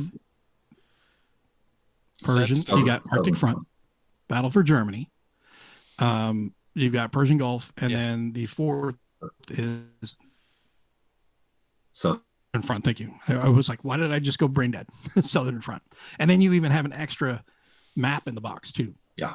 What's the extra map for? Yeah, which is deeper into Russia, and it's planned for. There's an expansion coming. Or if you want to create your own scenarios. I plan on getting that one to the table. There's going to be and you know more about this than I do, Mo. But they're going to do they'll do expansions on this. Oh yeah. There are expansions already in the works, so there's more to it. There's more to Third World War coming. So there's even if you're more a fan Third World War. Yes, there'll be Third World War in multiple chapters, so that's a good thing. Yeah, if you're a fan of the game. These are by Frank Chadwick. Yeah, that's so pretty is he making the expansions? No. Who's making the they'll expansions? just build on the system, right? He designed the game, but there was a development team that did the work on updating it. Okay, I was going to say, because he would have it was lot his original on design. his plate if he's still working on Thunder in the East stuff and Third World War stuff all at the same time. So here we go. Here's Greg actively working on Manchurian Front and updated order of battle for Third World War. Updated order of battle. Well, what about Stalin's World War III? What is that? That's another game, Stalin's World War III. I think Ty did that one. Oh, never mind. So a lot of nukes. All about the nukes. It's all about the nukes. Craig Robertson, you keep working on Thunder in the East. Thunder in the East when is the next game in Thunder in the East going to come out? That's supposed to be Medfront or something, isn't it? Yeah, when is that coming out though? There's so much change going on in that system. I don't even know. I'm waiting. Yeah. I'm waiting. I heard as the game came out, I know, Nate, you were really a big fan of it. I had gotten it too. And then, to be honest with you, I was hearing there's change and this change and that change. And I was just like, all right, you've already invalidated the rule book before I even play it. Sit down and actually play it. I'm selling it. I'll wait till if they ever come out with a final version of it, I'll get it then. That's what I'm doing. I think DMT will do a reprint of the original. It won't be as sexy, I guess, because that was a pretty high-end production. Mm-hmm. Yeah. But I think what they're trying to do is they're trying to put their own fingerprint on it, kind of make it theirs since they've acquired the IP. But it was done so well to begin with, and I'm sure it had a little bit of errata in it, like every game does, and that's fine if you want to touch up that stuff. What? But, whoa, hold on. Hang on. We should never accept errata. Look, there's only one game company. There's only one game company that almost never has errata. All right, the rest of them have errata. Academy Games. They playtest their games for 10 years before they release them. Yeah, I was going to say, they also only put out like 2 games every 10 years. Yeah. I mean, war games. So, that's the thing. I brought it back to life, but this, from my understanding of what I've read from Chadwick and what's the guy? The L, is it? Alan Emmerich. Yeah, Alan Emmerich. That's right. So it's gone through almost a wholesale rewrite. Yeah. So now that may be an exaggeration, but that's what I'm hearing. Yeah. And I was hearing that a couple of years ago when they first went to GMT, and I was just like, yeah, I think I'm out on this one. I'll come back whenever they figure it out and the direction they want to go, and they get the final rules and all that stuff. Once they've finally set on how they want it to be played, then I'll come visit it. I don't want to keep up with all the changes. Because it looks cool. It's kind of like it's Europa Light is what it is, right? Well, they had to reinvent a certain section of the game because the next version was going to have a lot of ship battle type stuff in it that wasn't in the first one. What? That's not how it works. I'm sorry. What? So if you have naval, right, or you they had to invent the naval section of it. All right? Okay, but there's still a ton of the supply is all changed. There's a lot of stuff that's changed in the game. It's not just the naval stuff. I think the naval stuff may have impacted some other subsystems, but it's my understanding it's gone through a wholesale significant change, because I have the original rules when it was pre-release, and I've got the current version of the rules, and they are light years apart. Why? That makes no sense, because Thunder in the East was so streamlined, and even for the monster game size it was streamlined enough that it wouldn't take you ages to get it on the table, and it played well. Everyone liked it. Don't break what wasn't broken. I don't get what their goal is.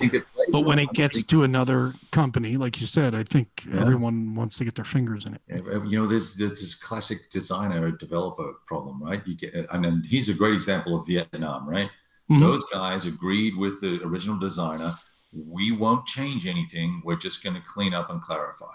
And any rule changes were approved by, I think it's Nick is their name. Nick Carp, Nick, the original designer.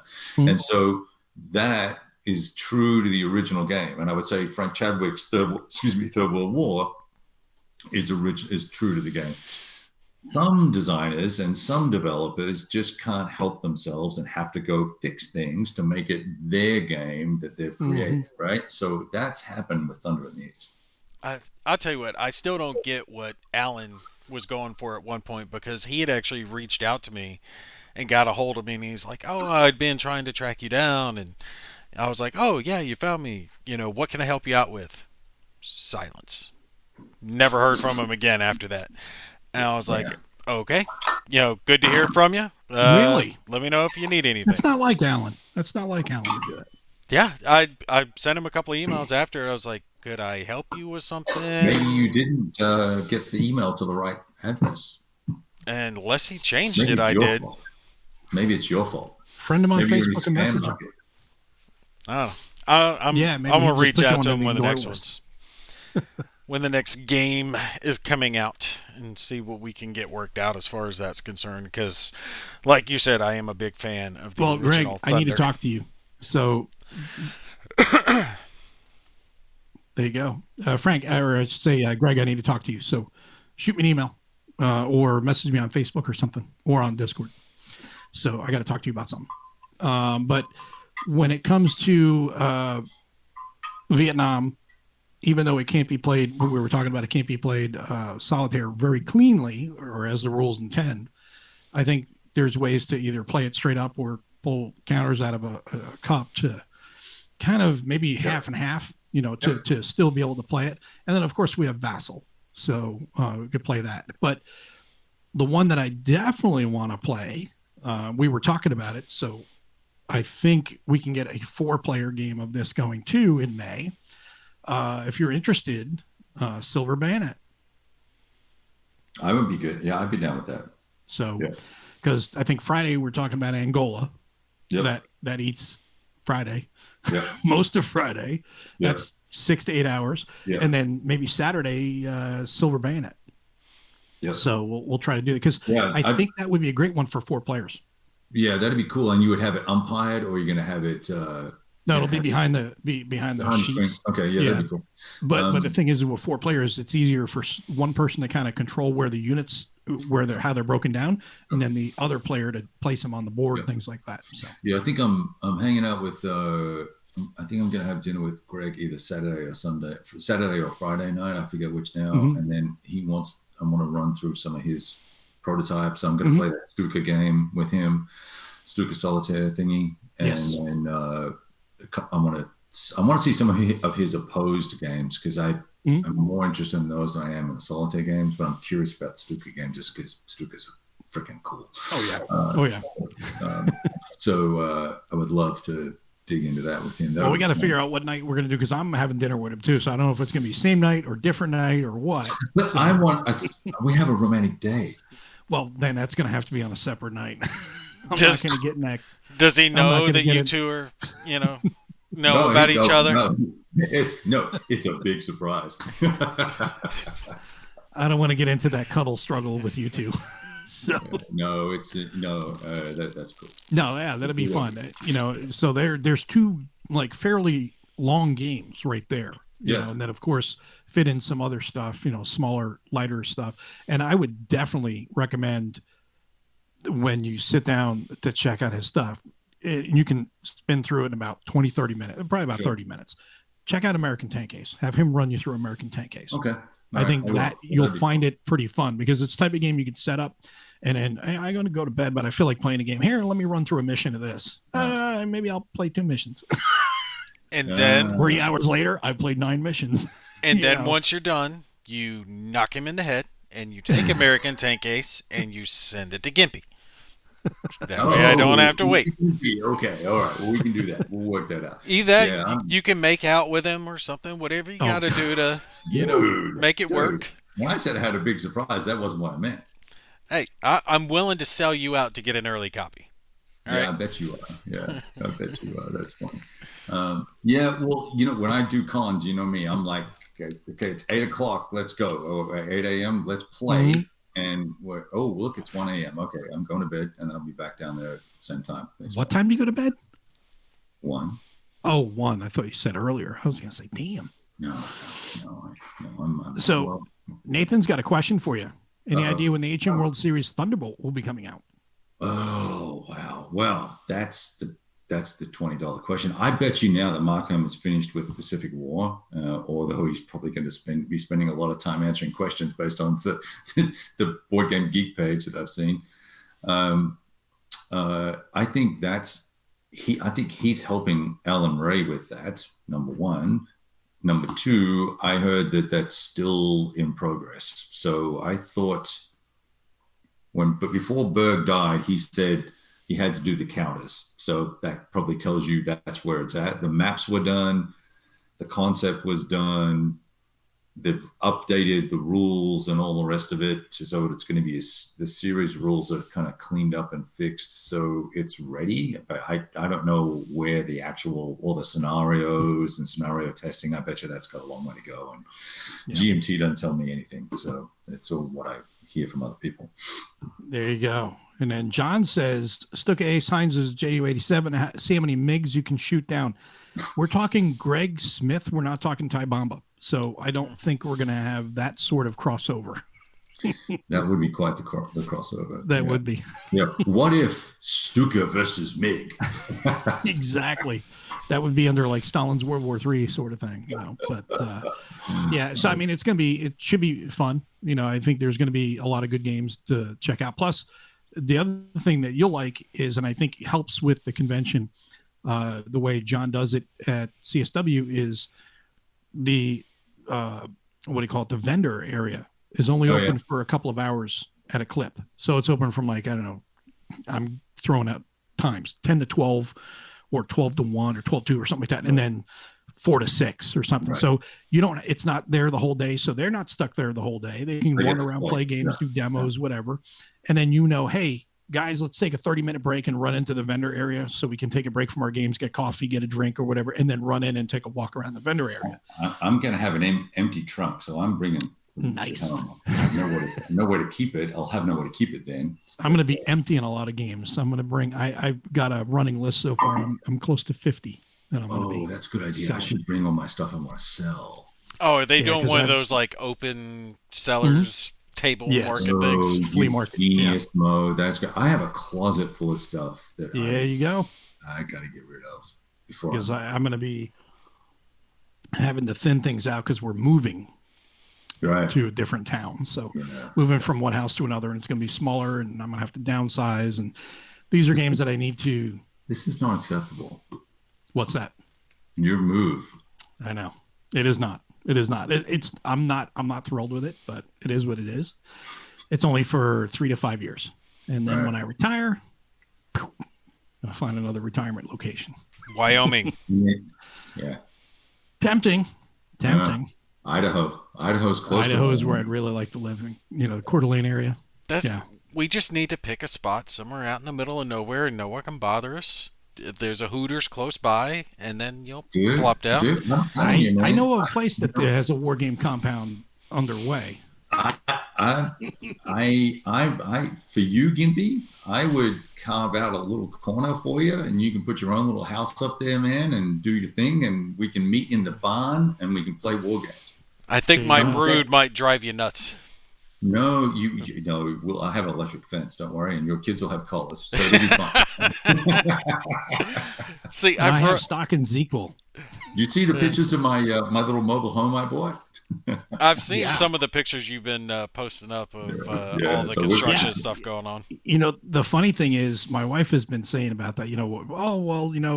If we get for a retirement location, we'll get a barn or something of some sort. And I'm sitting there going, kind of looking at those prefab homes, something like that might not be a bad idea. Or like a really, because I said there were, granted, this is Texas, but you're still going to need insulation. You can't just take a shed and think I'm going to sit there in 110-degree heat and play with a crappy AC running, or even in the winter. And then the sounds and everything. It's like, I want to be in a kind of a small house type of situation. So we'll have to look and see. Well, John's got an idea. We could go to the Philippines and live like millionaires. There you go. We could. My wife would still be here, though, and I would be broke. So, yeah, divorces do tend to go 80% their way. Yes. Yeah. So it's expensive. So, a war game compound definitely sounds like the way to go. So we could do one of those mini homes, and then you could do an insulated barn, and then make that your game room, and give her a corner for sewing or whatever it is she does. No. She's a sewer, isn't she? No. If that was to be the case, what I would do is, I already said, if when that happens, when we retire and all that stuff, because she's like, well, got to downsize. I'm like, I got hobbies and things I'm going to be doing. I'm still going to be working after I retire. I'm going to be doing other stuff. Right. Plus, I'm going to have a hobby stuff that I want to do, that I'm going to like really dive into more deeply. And I was like, I need to have space for a studio where I can shoot videos and at the same time play games and build my models and stuff like that, because I like to build models and I'm going to enjoy all that stuff in retirement. So I'm not going to take some little tiny room and which is kind of what I'm doing here. I have my one office space that I do most of that in. So in this new house, I'm already figuring out, okay, the closet's big enough where I could probably put my shelves in there and put my games in there. So now I got to figure out how to get at least a 6x4 table, if not bigger, into my office space. Right. And that's going to take up the majority of the room, and then my desk. So yeah, it's going to be tight. I'm sacrificing the work desk. I'm going to do a skinny stand-up desk, and that's going to double as TV for me, and that'll be it. It's all bookshelves and game tables. Oh, what's this? There's an old assisted living home for sale in Omak, Washington. 15 bedrooms, large common areas, great for old wargamers home. The only problem is it's in Washington State. Hey, it's in Washington. No, if it's in Washington State, no, hell no. That's too close to like Seattle and Portland and those areas. Too close too close. Yeah, wouldn't go there. Sorry. But I do like the idea of 15 rooms. That's cool. Pretty awesome sauce. Have ourselves our own little polygamist compound, like what they sell in Utah. There you go. You're always like right there every time. The I only meant polygamy the house, I'm into, not actually doing the polygamy thing. But you know how they? Did you ever watch the show The Browns? Right? No. And my wife loved that show. She watched the hell out of it. But evidently in Utah, they have a lot of homes that are designed to be like multi-family homes, and it'll be like a house, and they're all connected, so a wife can have each section to herself. Oh wow! See, now we can have the Wargamers Big Brother show. Now instead of polygamy, I would say maybe multi-system building. So like this is the next war room. This is the Third World War room. This is whatever. Yeah, this is the Army group, North, South, Center group over here. Like things like that would be kind of neat. Ancients are down the hall. Yeah, but see, you guys don't have like kids to worry about. Kev's kids are almost ready to, skedaddle and do their thing. I've got they won't. They'll come back. They 17, 18 years worth of crap to deal with at minimum. Why do you think I had to buy the mobile home? It's because I got to put a kid up for a couple of years. So anyway. How old's your youngest kid? He's a senior in high school. Yeah, so at least a few more years. 3 or 4. $400K for a 15-room house? Yeah. Tempting. I bet you it's a shit show. Possible. But I mean, that would be for a 15-room house. Ooh, I can get a lot of wargaming done in that. Yeah. Well, guys, I may need to hit the road. we're gonna close out here as it is. We were just winding down, but thanks again, everybody, for joining us tonight, and we hope you enjoyed the show. And we will be back next month, and then we will be next month. We're going to probably have John Kranz on to talk about CSW Dallas, and who knows, maybe we'll squeeze in another show in between or something like that. Have maybe a Friday night show or something like that. We'll see how that goes. We'll have see if we can get Mitch on and we can discuss this a little bit more, because I'd like to get his thoughts on the next war series, because Kevin brought up a lot of good points on that too, about the efficiency ratings, things like that. How would he approach that? And I think that would be a great topic just for the Ukraine stuff. We've been talking about having him on anyway to talk about next war. Maybe we can tease out what the next title is too. Yes, that would be very cool. But again, everybody, thanks for tuning in tonight. We really appreciate it. And we will catch you on the next show. Have a great night, everybody.